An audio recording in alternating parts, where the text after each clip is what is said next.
What is good? What's going on, everyone? It's your boy Pat Bernard, aka the Gobbler, aka Pat from Ambler, and no Dodge tonight. I am filling in for Dodge. I'll do my best to imitate that man, but it's hard to do. That guy brings a lot of firepower. Uh, Believe it or not, I was expecting to hear little bit more Tobias hate, but no, I can't do that.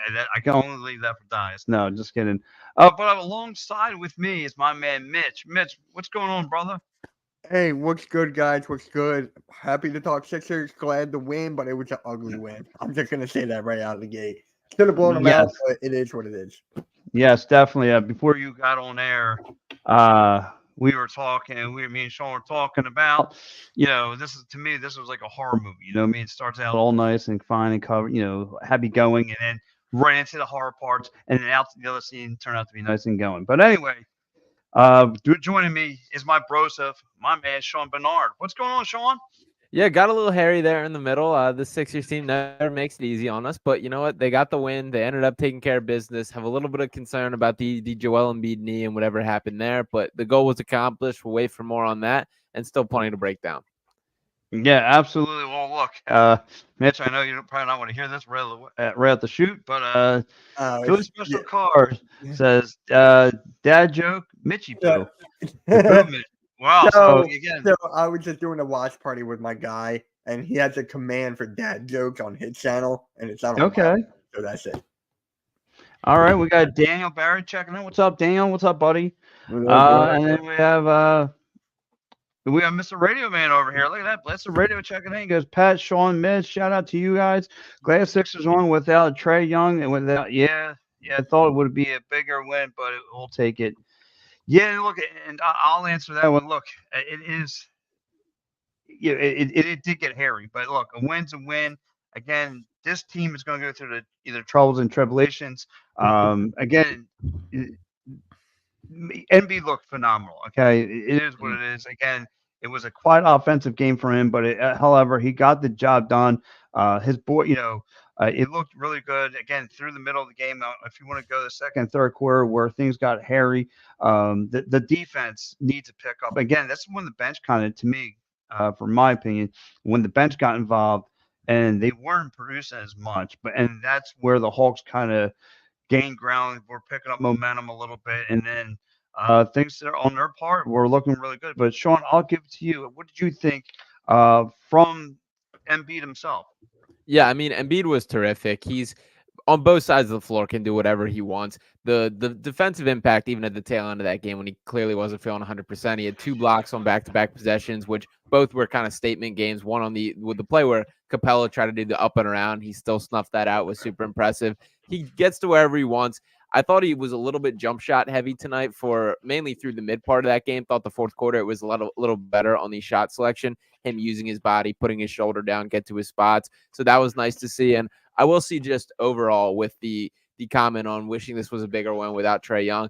We're still seeing a little bit of the tendency of this team that to take their foot off the gas in situations when they shouldn't. That my level of optimism kind of went down when I found out that Trey Young was out for this game. That it feels like they get up for big games, but these lesser opponents that they really should be squashing, they kind of struggle to put away. And they ultimately played with their food these past 2 games with both the Hawks and the Wizards. Still did enough to get a win and ultimately kind of cruised to a pretty comfortable double-digit victory today. But it definitely looked a little hairier there in the middle. Didn't love the all-bench lineups, and I think we're a little bit past the Nick Nurse honeymoon period where we're now starting to get some stuff to nitpick from his tendencies and his rotation. So wasn't impressed with that specifically from tonight. Robert Covington not playing, seeing moments with the all-bench lineup. So wasn't all glitz and glamour, but ultimately got the job done, and Joel Embiid led the charge with that. You know, you bring an absolutely great point about the bench.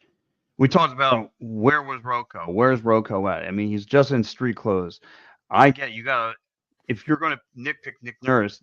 I mean, at some point you got tape in front of you. You're seeing the lack of the defense now in these couple of games. He brings something. He brings an element. Again, we talked about the lack of perimeter defense. He brings that again, and this is what this team needed. And it gets scary. And look, I love the guy. He's a hometown kid. He's the great story of the Market Morris is Yeah. But I'd rather see Rocco in that position. As someone, if Mhm. you needed points off the bench or something, some kind of spark of energy, he brings that for you. And Rocco does that. I mean, like I said, he'll keep your hand in his face more than the 7-Eleven store, keep staying open. I mean, this dude is nasty. So I'll give it to Rocco on that. Mitch, what can you take away, though, from the Sixers game? And again, talking about the bench and giving up points and all those things. The main thing I could take away is that he's a monster. Who on this team can guard Joel Embiid? I mean, not a lot of teams can guard him. And then, Tobias Harris having a decent game. He had a decent game. I'm just going to say that right from there. Maxey did his thing. Where's Springer for me? That's the only gripe I got. Springer. Again, 3 games in a row? 3? Yes, and here goes Sixer fan checking as awesome game, but WTF? Why didn't Rocco get in?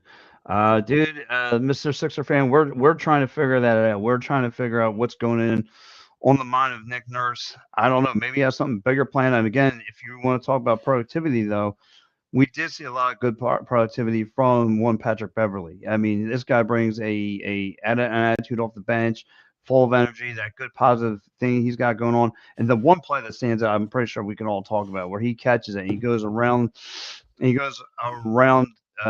one defenseman and he goes right to the rim, no problem. And he just gives him the camera. He just does a Hawks dance, man. He was just nasty. I mean, totally, totally great. I loved what I saw there.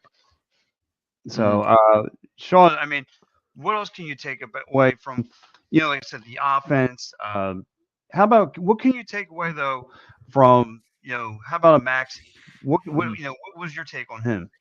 Yeah, it's cool that a 30-point and 7-assist night is a casual day at the office for Tyrese Maxey these days. That all the questions of could this kid be a point guard? Can he figure out how to run an offense? I mean, the proof is in the pudding right here that he could not do it at a much higher level than he is. It's really impressive that these are just the casual dominance that he's able to assert himself. That dagger three that he hit that really kind of decided the game. I believe that put them up 8 at that point with a little over a minute left. That was a massive moment. It felt like he was going to have to kind of carry it down the stretch when Embiid was kind of lacking a little bit with the lagging with the knee injury, having the issues there, and he's capable of that. So it's nice to see that he can go up and down the pecking order as this team needs. He's the real deal. He continues to get better, continues to mature in front of our eyes.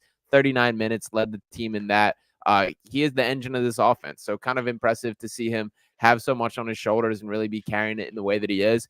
He's just great, and it's cool that we don't have to talk ourselves into it, that he just is this dude at this point.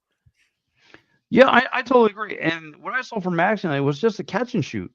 Just catch and shoot in the perimeter, just being open and getting his, shots in. Again, Embiid sends up the screen for him, and whenever that dude got the opportunity, man, he was just making money. And I loved everything from what I saw from him again. And again, like you said, this guy averaging 30 points is just a day at the beach for him anymore.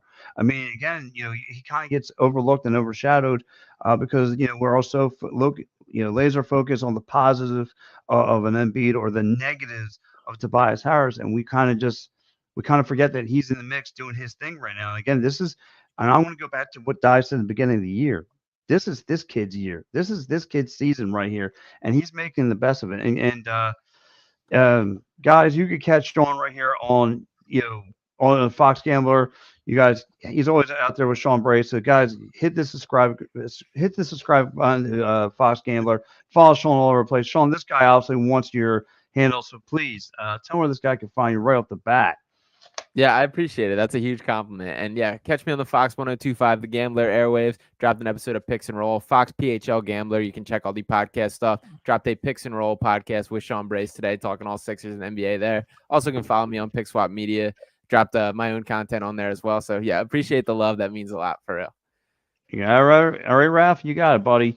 So, Raph, I appreciate it. Again, man, we're getting tons of love here. Here goes my man Steve. Steve was always very optimism all the time.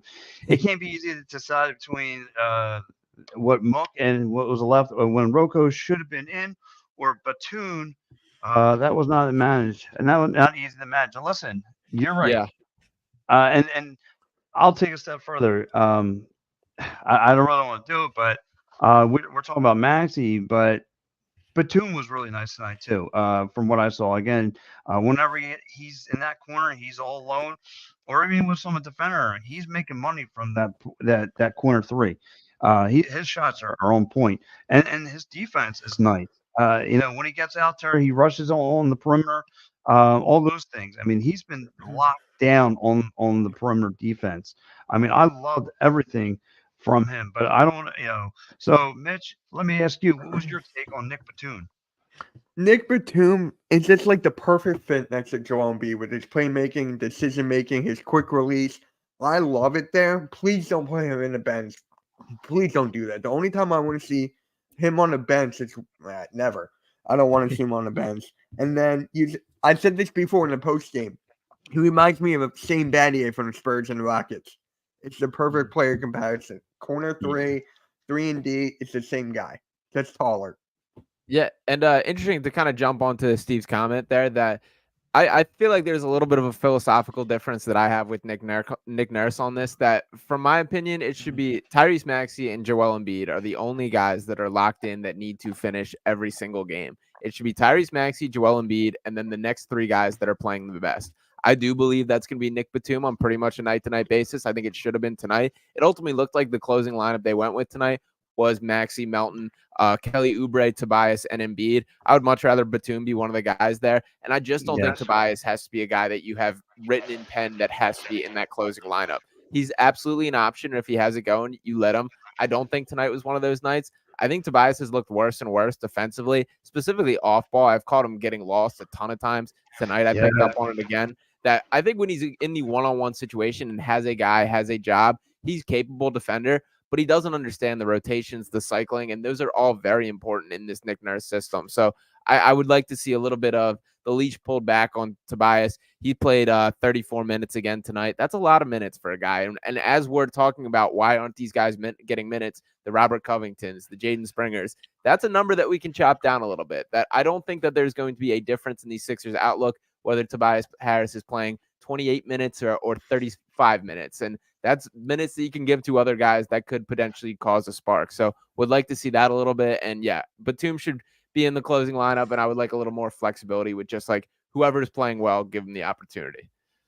Yeah, and great point, because I would love to see, and that's something I noticed too. Like, again, the Hawks were playing all around, Tobias. I mean, again, the pick screens or whatever, the quick, the ball movement those guys were having on the perimeter. He just looked lost. Like, he looked like he was lost on assignments out there. I've seen Maxie go. He's trying to like give him directions. I'm like, bro, you're the veteran. You should be already know what your job is. Like, and Yeah. there's times where he shows you Spurs where he gets if you want to use the hockey term, a breakaway, and he looks like he's all alone. He can make things matter. He can show you that he can be aggressive, from time to time. But I need a defensive, guy on the playing both ends of the ball, and that's why I need, like, again, Rocco is there. He's got more energy. He shows you a little bit more things. If you want to put him in the finish, no. And Nick Nurse is probably at some point he's going to pull the trigger of saying no, just rest. I'm going to need you to rest. Like you said, you have so many more options. You could go to Beverly, you get Batum, you could go to a Rocco. At this point, he goes so much to Morris anymore. I'm pretty sure Morris will be in there at some point, and I don't want to see Morris up there. And I You love know, Morris. you know what's funny though? We're actually having an argument for a bench that has too many pieces. Like, Yeah. remember in the past where we were having an argument, it's just like who should go on the floor at one time? Now we're just picking and choosing who to go. It's like a Yeah. great feeling, low key. It's a great feeling. Yeah, great comment by Philly Special Cards here saying, personally, I think this team is a little too deep. I think there's a little bit of weight to that. And really the conversation that needs to be had is, how do you fix that? Is there a move that is you package a couple of these guys for that one player? Do you have an idea what that one player is looking like? I have felt very strongly that I think these Sixers are in the best spot by having this time to evaluate, figuring out what is the missing ingredient to elevate this team to a true championship contender. So it's nice that they can kind of sit back and just watch this play.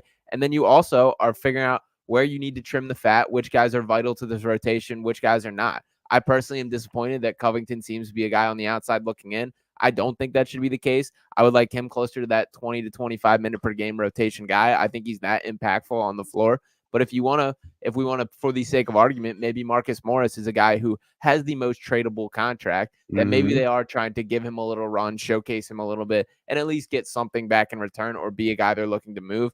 But I think that's really the conversation, or what is the goal here is, if you can package like 3 of these guys for one high level impact player, that makes the team better all around, and you still have enough depth there.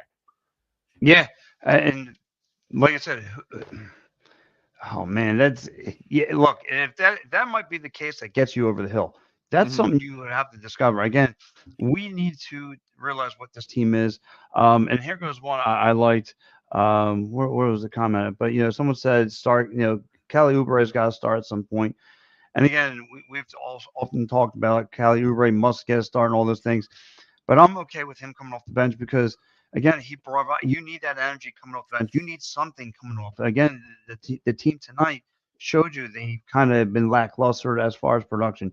You need something of that caliber. And Kelly Oubre brings it. He's got a nice game. He's got, obviously, his rebounds out this world. I mean, I Yeah. love when he constantly gets assistant rebounds, offensive rebounds, defensive rebounds. He's there under the paint no matter what. But yeah, you definitely need some more shooting off the bench. But to your point, though, going back to what we were just saying, yeah, you're going to need to make a blockbuster deal to order to get this team forward. Like you say, you might have to package up 3 guys to get that one next level guy to get you over the hump. I totally agree with that one. Hmm. Yeah, and that's the benefit of having the depth, the benefit of having the time to evaluate and figure it all out. They're in a good spot as far as that goes. And I did want to make another note on Tyrese Maxey, who I know we've talked about a decent bit, set his career Yes. high in free throw attempts tonight with 12. So I do think that's a big deal. Him using his physicality, him starting to get a more legitimate whistle. That the unfortunate ways of the NBA is superstars get that whistle. When you're not that good, you don't quite get the same love. Maxey's starting to get into the conversation of a guy that does get his proper respect when it comes to getting fouled, getting to the free throw line.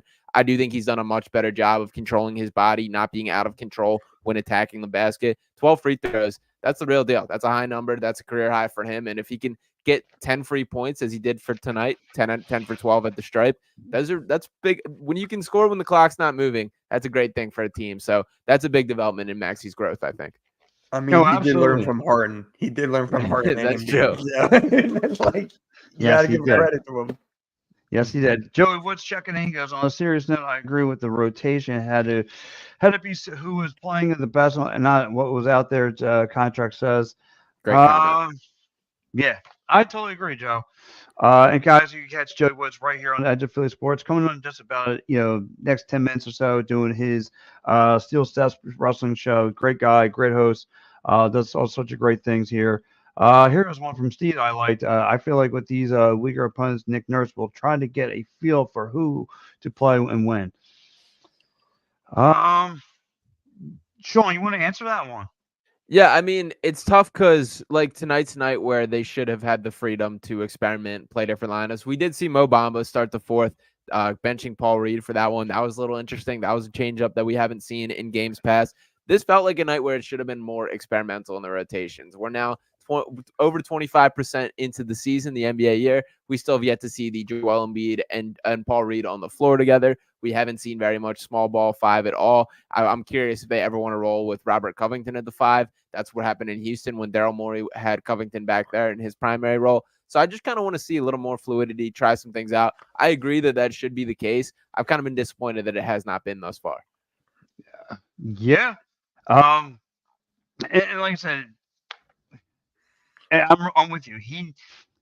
We're kind of like getting in the middle of the season now. He should already have what to do and what to expect. But I don't know because I feel like, and I could be totally wrong on this, but with this mid-season tournament that just went on, I feel like the players now have that more of a luxury to take these load managements, if you will, and kind of use it to their advantage and not play as many of these games. So, but I mean, like I said, I could be looking at this hardly everything too wrong because again, these guys are out there consistently. I just felt like as soon as that mid-season tournament was over, right away, NB was off a few, for a couple of games. Maxey. I wouldn't make a case that he got hurt. This kid shows up for every night, but right away, I thought the low management. So I think like time in and time out, I just feel like it doesn't matter who's coaching. And again, we just like the Doc Rivers and such have to work around his schedule and trying to figure out what's the best capability to move forward as far as a lineup. So right away, I'm going to give you this one there, Mitch. Kelly Oubre can make a strong case for a sixth man of the year. Watch and see.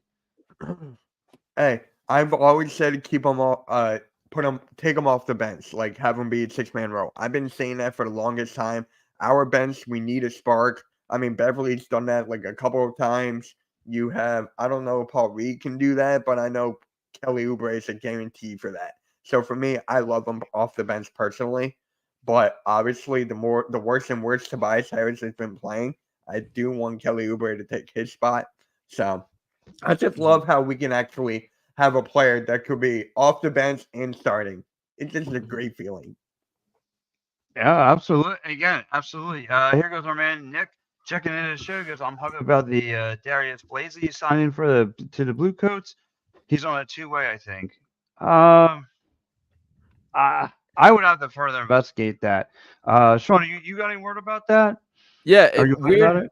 Weird to see a G League trade. Doesn't happen very often. Also weird to me that Darius Bazley is still in the G League, that he is a guy who played some pretty high level minutes for the Thunder, going back to last year and I believe the year before as well. I believe he spent a couple years in OKC. So surprised to see him back down in the G League. He's a good player. I don't really see too much of an outlook with the Sixers that I unfortunately, like, we're complaining about the Robert Covingtons, and the guy's already kind of on this path, not getting minutes, that I don't think he will be a guy that gets thrown to the mix. But nonetheless, always good when you can add a talented player to an organization. He'll be fun to watch down in Delaware at the minimum, and who knows what the long run is, if there's injuries or a shorthanded stretch or whatever. So a good player to add for sure. Very surprised that he was available. Yeah, absolutely. A great, good pickup. Here goes my man, Sixer fan checking in. Goes Mo Bamba over B-Ball Paul. I know. I don't know. I get a hate for the Mo Bamba love, but good nurse, got to play him. Look, I like Mo Bamba. Don't get me wrong, but people Paul has, again, he's good enough. He can get you the rebounds, all that stuff. Again, he comes out with some block shots. When it matters, he can be in the paint, getting you points. I know everyone's in love with the small sample size that they gotten from Mo Bamba because again, the boards he's got, the couple threes he put up. But to me, give me a little bit more time to make that assessment moving forward. What do you Yeah. think, Mitch? Go Oh, ahead, I'm Mitch. sorry. No, Sean, you go. This is an interesting conversation here. So Mo Bamba is absolutely more of your traditional backup center. He's a much more just normal center, normal basketball player than Paul Reed. There's no reason why he should not be a functional backup center. It's been weird, the lack of love that he's gotten from coaches throughout his career. All he has to do, he's real deal 7 feet. He's a real deal, very good shot blocker. He can shoot the three. All he has to do is be capable as a screen and roller, pick and pop guy that can shoot a jumper and just defend adequately. There's no reason for him not to be a functional and solid backup center. As far as Paul Reed, he's a drastically different player from that we know the weirdness that he does. His motor is off the charts. He does make things happen in the offensive glass in a way that Bamba doesn't quite. This kind of comes back to a philosophical standpoint as well that I've always felt about the Sixers, and this dates back to the Andre Drummonds of the world, the Dwight Howards, the DeAndre Jordan, all these names that we've cycled through that have not worked in the backup center. This shows way more face in the postseason than it does the regular season. That when you have Joel Embiid, that I think traditionally on an NBA team, a backup center, not a big deal. That you can kind of cycle through these guys. It's only a couple minutes.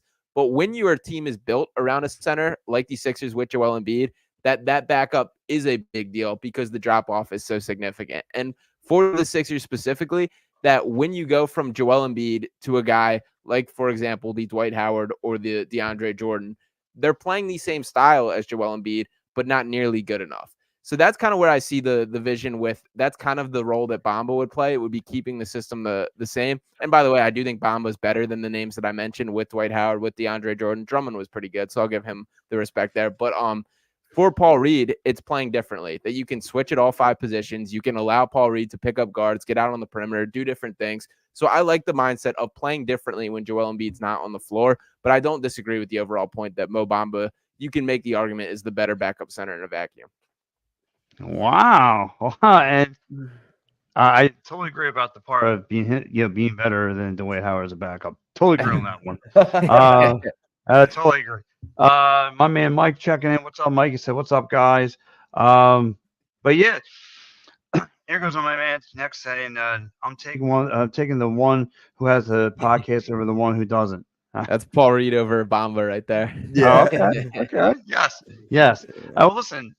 Again, I think my man Nick, his favorite basketball player on this team is obviously Bebo Paul. He loves himself some Bebo Paul. I know a couple of times he's checked into the show. He's obviously a big fan of the Bebo Pauls of the world. I mean, again, though, when you look at the overall game tonight, I mean, just they had the ebb and flows of the game. They played really, really good on offense. They, defense has been lackluster, especially the backups that got in there who kind of didn't really produce.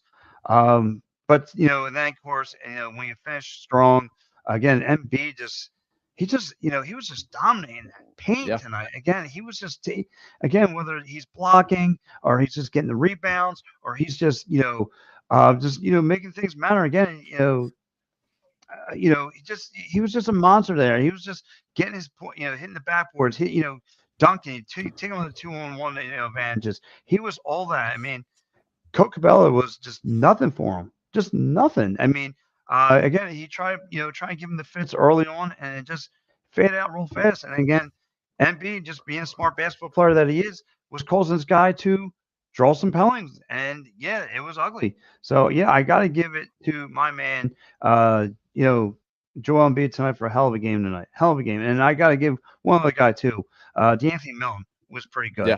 in that Yeah. second half. I mean, causing turnovers, taking the ball away, just finding the basket, hitting the, slamming some dunks. I loved what I saw. How about you, Mitch? I loved what I saw from D'Anthony Melton. Like for the last what 2-3 weeks, he's been doing great. So I Yes. just love what he's doing, and I'm still seeing people like, can we trade him for Caruso or something like that? And I'm like, we're gonna need a lot more than that, but still, Melton's doing great. I'll keep Melton there. He's been really surprising me as of like a month. Yeah, team high plus 25 tonight for Melton. So love to see that. That last steal that led to the dunk down the other end was a huge moment for him too. He's very good at that kind of Matisse Thybulle-esque get behind and poke the ball out steal. I like that he's added that to his repertoire. Sometimes he gambles a little too much for my liking on the defensive end, but he's shooting the ball well. Only 2 of 7 from 3 tonight, but I like that he's getting up that amount of attempts. Overall, very good game out of Melton. He's definitely found his stride after a little bit of a slow start to the season. You know what, Sean? I think his game definitely picked up after Tobias Maxey went down. Like once Tyrese Maxey went down, he kind of really elevated his game. He kind of went off the chart a little bit. Again, he was doing things in his game that he wasn't normally doing. Again, he was just more of a perimeter shooter, and that's all he was doing. But once Maxey went down, he got involved a little bit more. He kind of, showed aggressiveness. He kind of got in the paint a little bit more. He kind of, again, his perimeter shooting went from like what I think like 30% to 70%, if I'm not mistaken. Again, his game is getting better and better as the game goes on. And you could partly say that's because of Joel Embiid finding him wide open on the perimeter. Joel Embiid just knowing where he's at. Again, dishing it out to him. And that's what I loved about him. And I want to lay a little bit more lead that because in Maxey's role tonight too. Maxey was again a catch and shoot, find guys up on the perimeter. He was doing all that, driving the ball to the lane. Maxey was on fire as well. Mm-hmm. Yeah, definitely. And I like this comment by Steven here at the end here saying JoJo fought through injury adversity today without a single mope. There's a lot to be said for the maturity there. I kill him when he mopes, so it gets his props today. I think that's a great comment. That I think that there's many other nights where we get a different version of Joel Embiid on a night like this, where things aren't quite going his way. He did pick up. He definitely was notably bothered by that knee injury. You could tell by the way he was moving, limping up and down the floor, but he still brought it. Still impacted the game at a very high level. I do think that he does deserve a proper hat tip and respect for finishing with 38 and 14 on a bum wheel and really leading this team to victory. They don't get that win without Joel Embiid. And even down the stretch there where this game should have been decided far before, he was still getting the job done with a couple big buckets there. So shout out to Embiid. Yeah, absolutely. Yeah. No, absolutely. And again, if this leg's going to bother him and if he needs to sit a couple nights out, you just seen it. You got 2 proven big men are ready to come in and fill that void. Mo Bamba, with his style of play, kind of stimulates his game after Joel Embiid. And Bebo Paul, like you said, it has his own. And again, those 2 guys come in his own, they can handle some business. So that's what I love about it. Sixer fan checking in goes, crazy how bad Melton was from 3 in his first 5 games of the season, but then he once more got consistent. Yeah, that's what I'm saying. He definitely got consistent way more. So, But let's go into our. I gotta try and find it. Let's go into our player of the game. If I can find that video up on here from my man Dives. I gotta give Dives his credit. My man has been working like a workhorse, and of course tonight he needed a break. He needed a break. He has Dopey me of all people to fill the void.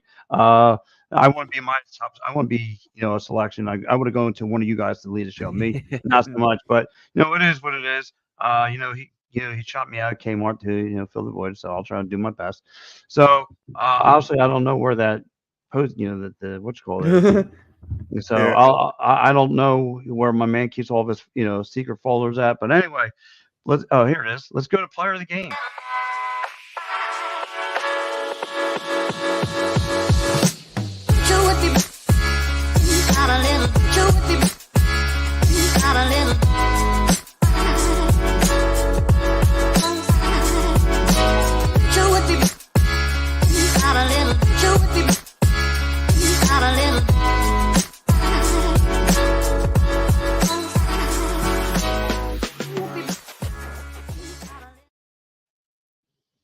All right, guys, we are going to do player of the game. I'll go last. Sean, I'll give you the layup. Who's your guy? Yeah, I'll take the layup. I'll give it to Joel Embiid. That 38 points, 14 rebounds, 3 assists, 4 blocks on the night. Shot 12 of 24 from the field, 13 of 15 at the free throw line. Impacted the game on both sides of the ball. Did will this team to victory for stretches. I was most impressed with down the stretch his defense. Really just shut Capela down with some blocks and just altering shots that he didn't even get his hands on. When he's locked in defensively, he truly is among the most elite rim protectors across the entire NBA. So give Embiid the shout. They don't win this game without him, as is typically a night in the world of the Sixers. Yeah, I definitely agree. He was just an animal. Again, when he's at his best, there's no one stopping him. Again, I love when you could be at work, you could be anywhere with your friends, whatever, bar, gym, whatever, and you always talk about it, Embiid and Sixers, and I always try to compare them. I said, who in the NBA right now in the paint, any big man, who could hang with him? Who? And people always try to tell me Anthony Davis. I said, bro, that guy turns Anthony Davis into his lunch pail. Not even close. Not even close. This guy is just again, in Philadelphia sports, right now at this current moment, he is my favorite athlete to watch, and I love him every time he touches the floor because there's the things he could do. His skill set just speaks for himself. The way he can shoot the three.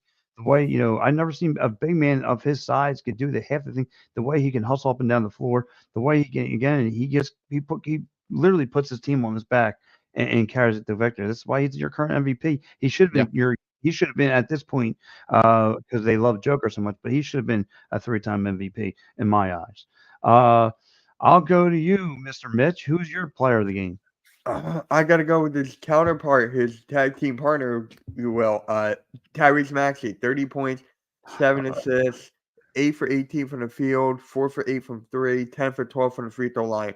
My favorite part of his game was getting to the line, like Sean said earlier. We just need someone who can constantly get the 3 points when the clock is at 0. And then for me, it's just Maxey across the board. So that's my player of the game. Yeah, I love the red uniforms. Not a fan of the blue ones. The reds are amazing. It doesn't matter what they got on as long as they're winning. I'm okay with it. Uh, Nick goes, well deserved night off for Crockpot, but Pat, you're doing great. Uh, yes, thanks for the laugh emoji because I'm definitely not doing great. I'm actually sweating bullets. But anyway, listen. Now, my player of the game. I want to go. I want to go a little bit outside the box here. I want to go Nick Batum. Nick Batum showed me a lot. Again, when he gets in that corner in his corner position, man, he could shoot the lights out from the 3-pointer. Again, his perimeter defense is okay. It's been consistently. I like what I saw from Nick Batum. Again, all around game from Nick Batum has been great. You can give him time, find him on the perimeter wide open, especially that one play where D'Anthony Milton looked like he was going up, gets the 2 defenders, then make a crossover. He makes the back pass to Nick Batum on the perimeter all by himself and just makes money out of it. So that's my guy. I'm just went a little bit outside the box there. So let's go though. Yes, let's go not player of the game. Let's go overall grade of the game and guys plugs and all that fun stuff. Mitch, I'll go right to you.